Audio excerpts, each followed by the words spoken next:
Hi, this is Scott with Spring Hill Nurseries, and here we are at the nursery in mid-March. The snow just melted, and it's a little early for some people to think about getting out there and gardening, but it's never too early because we're going to be talking about one of my favorite plants today, Hellebores. If you're a suburban gardener like me, you're always looking for that plant that you can grow in the shade because we all have trees in our yard.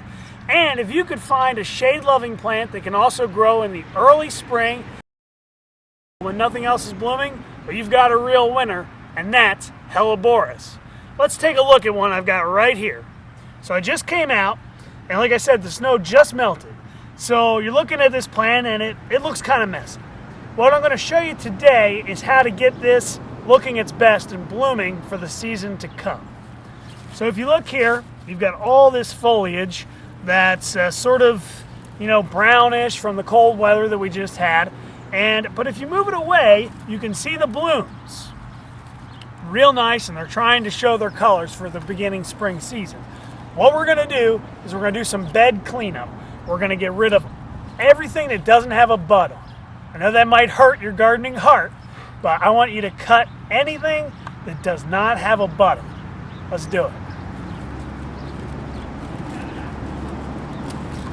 I've been doing this for a while, so I don't have any gloves on, but you may want to wear gloves when working with Hellebores. The leaves and part of the stems do have some spines on them. So you're just going to cut it away. Don't worry, you're not going to hurt it. It's a perennial, so it'll come back next year. So you want to get rid of all those that don't have buds on them. And if you see, why don't you come in and look here pretty close. You can see we've got some really nice Red Lady Hellebores buds here. They're going to bloom pretty soon.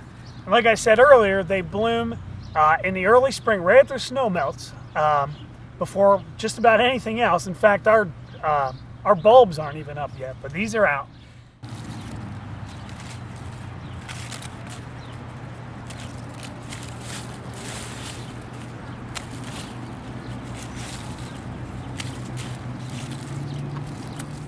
It's now 2 weeks later here at the nursery, and we're looking at the Hellebores that we did the early spring cleanup on, and look at this plant. It is gorgeous. Look at these blooms. It's a real easy job to take care of your Hellebores. Just take out that old dead foliage, and this is the result that you get. These flowers will stay on here for a long time. It'll look great out in the garden, and also you can cut these flowers. They look great in bouquets in the house. So that's it. Hellebores, easy, beautiful plants. From Spring Hill Nurseries, I'm Scott.